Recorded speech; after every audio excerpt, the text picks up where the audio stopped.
Hartlike goeienaand vriende, ons is hier by mekaar om 'n bietjie te gesels oor die saligsprekinge hier in die bergpredikasie. Nou, dit is nou 'n gedeelte daar waaroor daar baie idees nou voorgekom het, maar wat ons baie mooi moet gaan lees.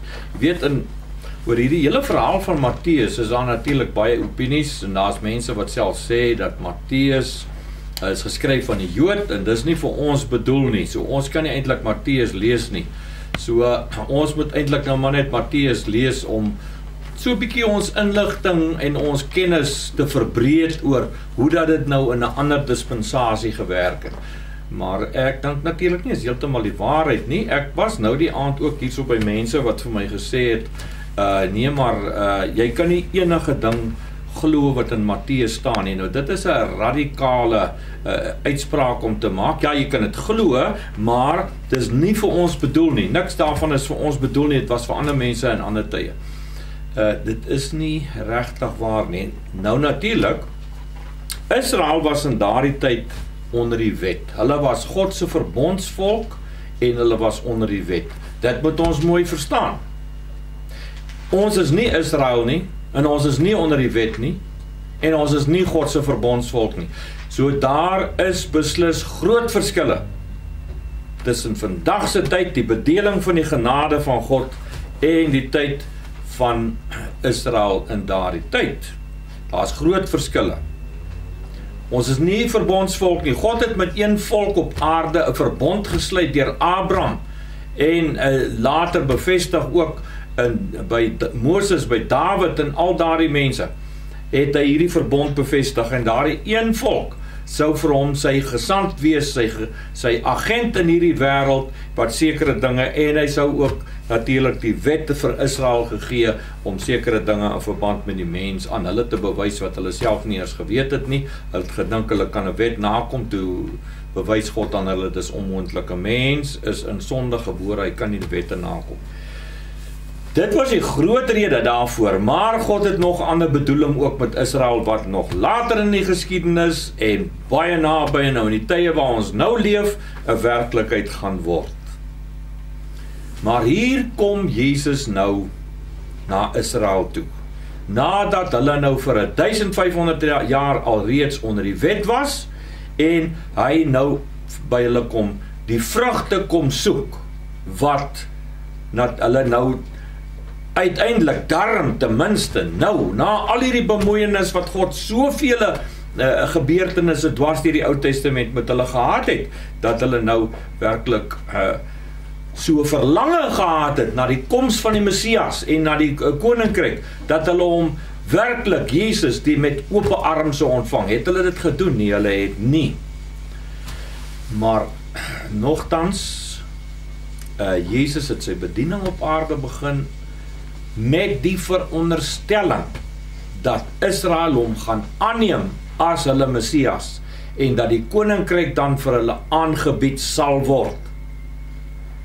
Hoewel hy natuurlik geweet het, dit gaan nie gebeur nie.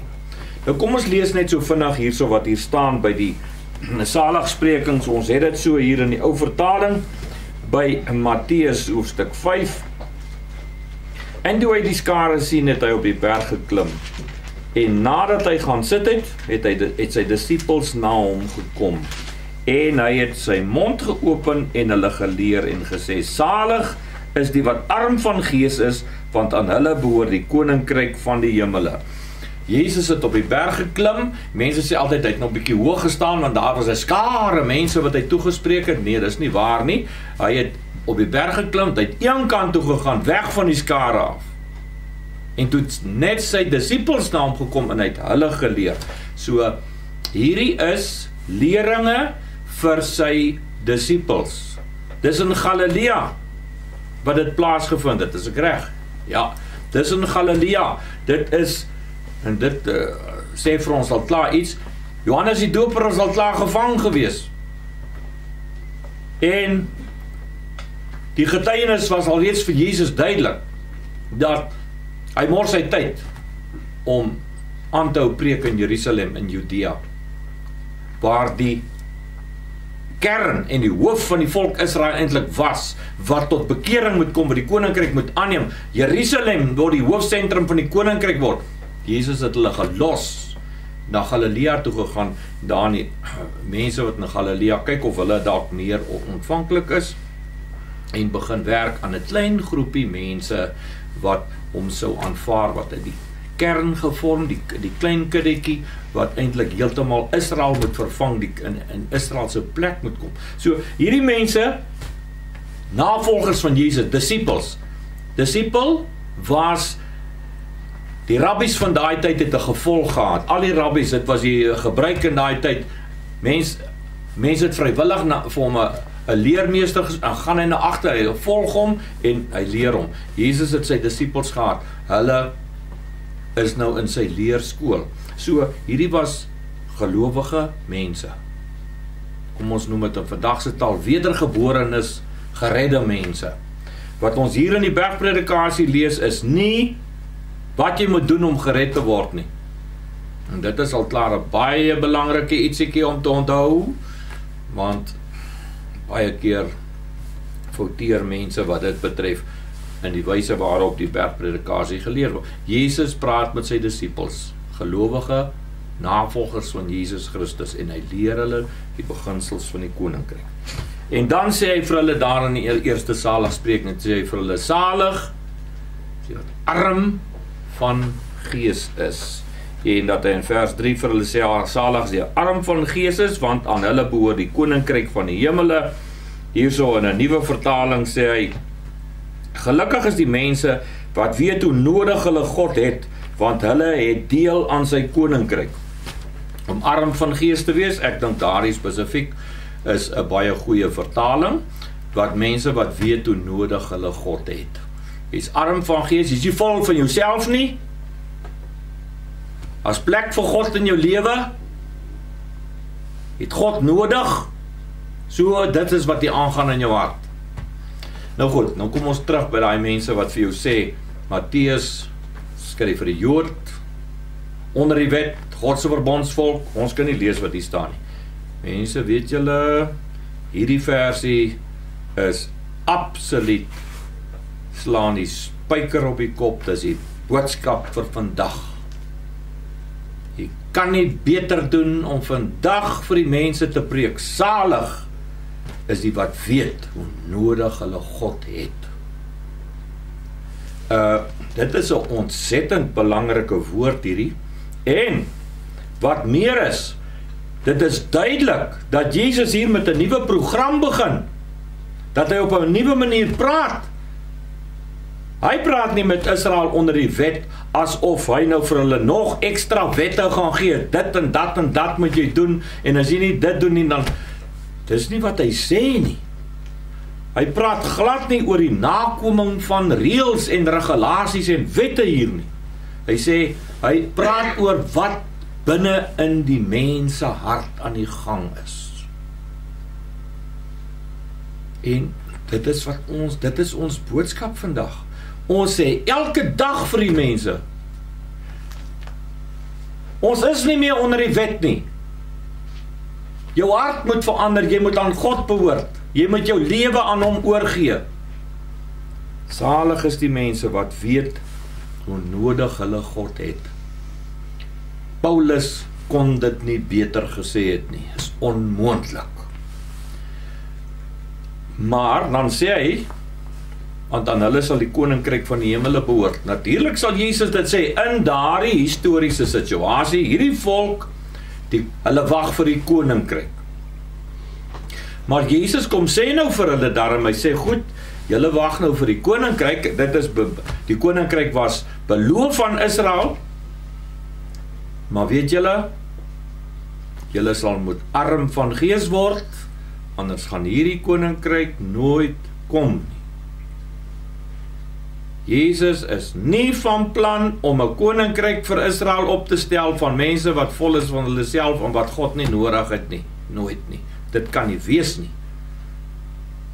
Hoe kan daar 'n koninkryk wees, die vervulling van die 1000-jarige vrederyk op aarde, as daai koninkryk bewoon word deur mense wat God nie nodig het nie? Dis mos onmoontlik. Ja, en daarom dan hierdie boodskap. Salig is die wat God nodig het. Jou hart sal moet verander, heeltemal 'n ander ingesteldheid. Dit gaan nie oor wat jy doen, hoeveel wette jy nakom, hoeveel keer jy bid op die Sabbatdag, hoe vroeg jy opstaan op die Sabbatdag om al die reëls na te kom nie. Dit het niks met daai goed te doen nie. Dit gaan aan, dit gaan oor iets anders.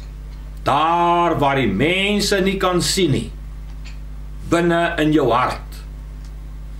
En onder die wet, Israel was nie daaraan gewoond dat daar so met hulle gepraat is nie. Dis die probleem van die wet, vriende, dis die probleem van die wet. Die wet het nooit hierdie mense se harte verander nie. Maar kom ons lees nou hierdie versie wat nou baie belangrik is om die